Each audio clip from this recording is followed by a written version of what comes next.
published 1718 est, the 4th of December 2017, updated 2013 est, the 4th of December 2017. The extent to which Britain's fast-growing network of Bitcoin cash machines is being exploited by drug gangs can be revealed today. Shopkeepers have described to the Mail how teenagers, reeking of drugs, deposit wads of £50 notes into their digital currency terminals. Up to 4 in 5 of those using the new ATMs are suspected drug dealers, one said. Criminals can launder money, and bypass bank checks, by putting high-denomination notes into the machines to convert them into Bitcoin. It can then be transferred across borders and withdrawn in any currency, and is hard to trace. Harbin's Diencer is pictured with a Bitcoin ATM at his corner shop in Derby a day after Scotland Yard called for a crackdown, warning that criminal gangs are using the machines to launder their dirty cash, a Mail investigation found one shop that agreed to close to allow a customer to pay in £14,000, a gaming bar where staff say up to 60% of ATM users are drug dealers. Shopkeepers boasting the machines are easy money. They get a fee of up to £1,200 a month, or commission on each deposit. A fast-growing web of Bitcoin ATMs, owned by a range of operators, has sprung up across the UK from Penzance to Glasgow. Are now 98, with locations including a cannabis shop in Croydon, a vaping store in Tunbridge Wells, a fish and chip shop in Brighton and a food store in Derby. The machines, connected to a Bitcoin exchange, are also used by speculators investing in the cryptocurrency, which has increased in value more than tenfold in a year. Criminals can launder money, and bypass bank checks, by putting high-denomination notes into the machines to convert them into Bitcoin. Stock photo. Mahalingam Krishna, who owns G7 newsagents in West Norwood, South London, said, "It's easy money for us. We get £200 a month just to have it sitting in the shop. We have had one since May, and we get all sorts. Boys wearing hoodies, kids aged 17 or 18. They reek of drugs. I don't know if they're criminals, they don't like me to see what they're doing." Staff at Loading Bar in Dalston, East London, estimate that at least 60% who use its Bitcoin ATM, installed 6 months ago, are drug dealers. At first it was about 80%, said a Mail employee who did not want to be named. The guys who are druggies will bring in massive amounts, a wad of £50 notes, at Diencer food store, a corner shop in Derby. ATM customers yesterday included a man who had travelled from Nottingham and another, in his 20s, who bought 3 Bitcoin last year for around £350. They are now worth more than £24,000. Mahalingam Krishna, who owns G7 newsagents in West Norwood, South London, said, "It's easy money for us. We get £200 a month just to have it sitting in the shop." Staff said the users were mainly geeks and there are precautions to stop money laundering.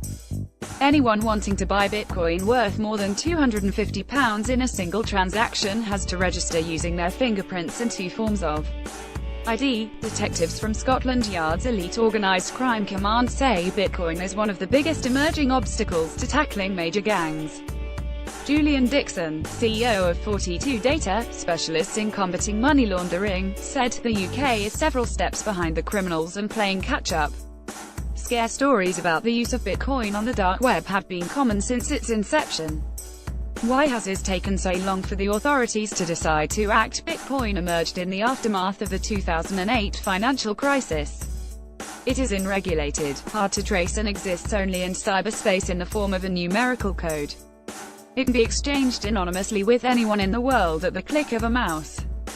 The Bitcoin craze means its value has soared from around £750 at the start of the year to more than £8,200, making the currency worth £140 billion, almost as much as the Coca-Cola company. But as it is not tied to any assets in the real world and the value is driven purely by demand, experts fear the Bitcoin bubble will burst. It's not unusual for them to put in £10,000. Cannabis shop manager Tom Barber is happy to close his doors when customers ask for privacy to deposit huge bundles of cash into his Bitcoin ATM. His Skunk House store on Croydon High Street sells a range of drug paraphernalia, but the most popular purchase is Bitcoin. "It's been great for business," he said. "We get 10 to 20 people using the ATM a day. It's not unusual for people to put in £10,000 in a day. We have had everyone from businessmen trying to hide from the taxman, to college students, to immigrants sending money home. I've had to close shop for half an hour and get the machine emptied and filled again so that one guy could deposit £14,000 in one go. Booming trade. The Vapor Trail in Tunbridge Wells has one of the ATM. Skunk House Cannabis Shop in Croydon is another location with a Bitcoin atom. There is a £500 limit per transaction on the machine, but the number of transactions you can do a day is limitless. You don't get to hear what the money is for, but it would not surprise me if drug dealers were using it. There was one drug dealer I heard that was about to get caught, so he put everything he had into Bitcoin. When he came out of prison, the value had gone up so much he bought a house. He said he believed Bitcoin was used to make purchases on the dark web, the secret part of the internet frequented by, among others, pornographers, criminals and terrorists. Daniel Jenkinson, who owns the Vapor Trail in Tunbridge Wells, Kent, has seen more than £100,000 deposited at his vape store's Bitcoin ATM in the past 3 months. He said 90% of users are either business people or curious investors. His machine is provided by AlphaVend, which pays him 30% of the commission it makes on every deposit. Mr. Jenkinson, 28, insisted he had seen no evidence of criminals using his ATMs to launder money.